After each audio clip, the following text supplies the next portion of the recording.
Introducing Quantic POS for restaurants. Here is my employee login screen. If I put in my 4-digit PIN, it'll log me in and take me to the service area screen. I can also use my 4-digit PIN to clock in or clock out if I need to.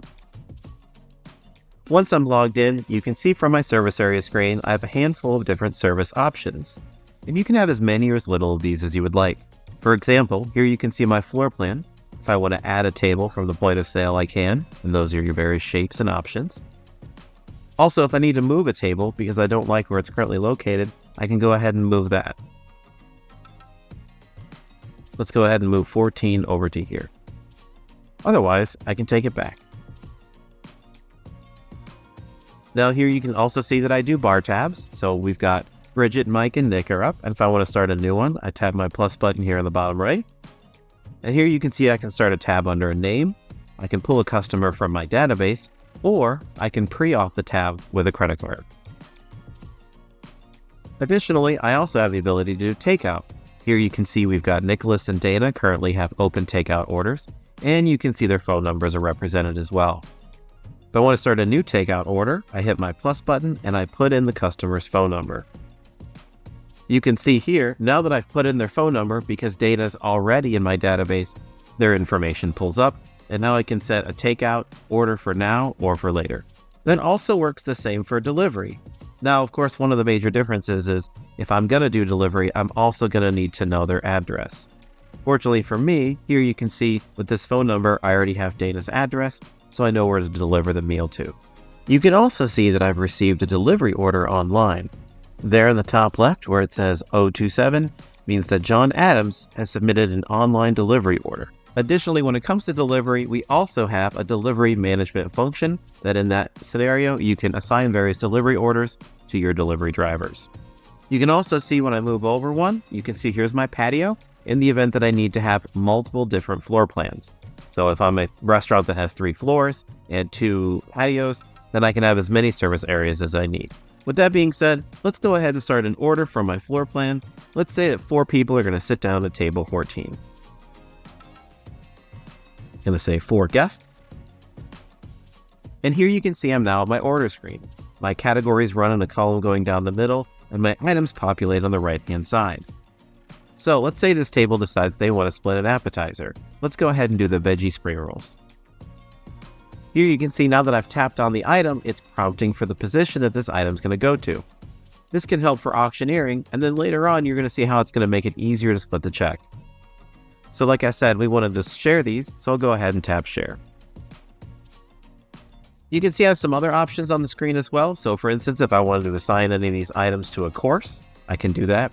I can also set up auto coursing in the event that I want to say salad goes with the salad course and entrees go with the entree course. Now, if I had made a mistake and realized this isn't something I wanted to ring in, I could easily swipe to the left on the item like this and tap the trash can button to make it go away. Additionally, if I need to add a note to an item or to an order, you can see when I swipe on the item, there's their pencil button. And here I can put in a custom note or one of my pre-created notes. Lastly, you can also see in the bottom left there another pencil button. When I tap that, same thing, I can add a note, but this would be for the entire order. All right, now that we have the appetizer that the table's going to share, now let's go ahead and do our own individual orders.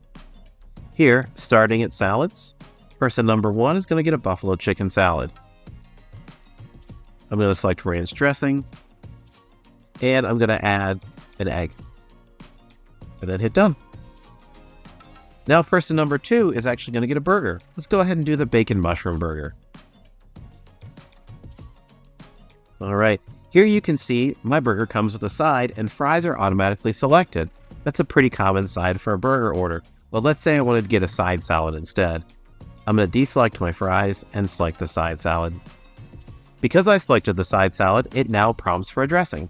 So same thing, let's go ahead and go with ranch. And return back to my other modifiers. Next, what's the meat temperature of my burger going to be? And do I want to add or remove any toppings? Well, today I do. I really like tomatoes on my burger, so I'm going to tap extra and tap tomatoes. Also, I know there's going to be onions on it, so I'm going to tap light and tap onions because I don't want too many of them. Also, even though there's mushrooms on this burger, let's say I don't like mushrooms, I'll go ahead and tap remove and tap mushrooms. And then lastly, I know they're going to put mayo on the burger, but I want to make sure that it's on the side in case they put in too much.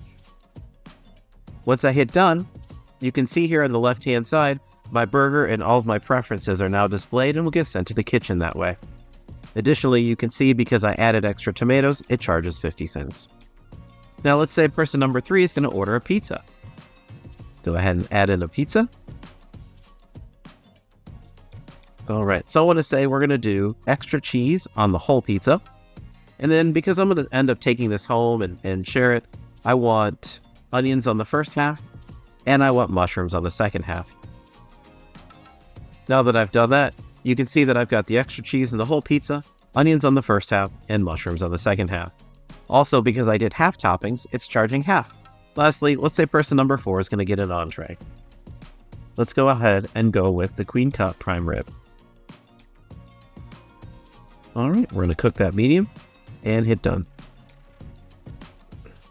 All right, now my order's all done with. Now it's time to send to the kitchen. Now, if you've ever been in a scenario where your appetizers came out at the same time as your entrees, sometimes that can be kind of frustrating. So we have a function down here called hold send. What this does is it'll delay sending the entrees to the kitchen so they have more time to make the apps. Let me show you how that works. First, I'm going to tap hold send, and I'm going to tap any items that I want to delay sending. Now that I've done that, I'm going to say I'm going to put a delay on it for 10 minutes. And then I hit send. Now, these are going to automatically send to the kitchen, but the appetizers, I can go ahead and I can send right now. Now you can see the veggie spring rolls have gone from green to gray to indicate that it's been sent to the kitchen. Additionally, because it has been sent to the kitchen, I can no longer modify that item. For example, I couldn't change the modifiers or delete the item. If I needed to get rid of it, I would have to avoid it. All right, well, let's say it's time to take care of this transaction and process the order. Now everyone's decided that they're all going to be on their own checks. So let's go ahead and split this check. To do so, I tap my split check button. Now there at the bottom, you can see a very useful button called split by position. By tapping split by position, you can see that the checks are automatically split based on the positions that I assigned. Additionally, because we were sharing the veggie spring rolls, you can see that those have been split 4 ways. Now let's say instead of it being 4 different checks, let's say it's a double date. To do that, all I need to do is tap the check and tap the items that I want to move to combine it with another check. And then we'll do the same thing for the second 2. All right, now I've got 2 checks. If I wanted to process each check, I would just come back out to my order screen and select the check that we want to close. And then lastly, let's say we want to bring them all back together. I can go back to my split check screen and then tap the merge button you see there down at the bottom. And now I'm back to just one single check. Now let's say it's time to process the order. Now one thing of note, you can see in the bottom left, there is a cash price and a card price. This account is currently set up with something called dual pricing.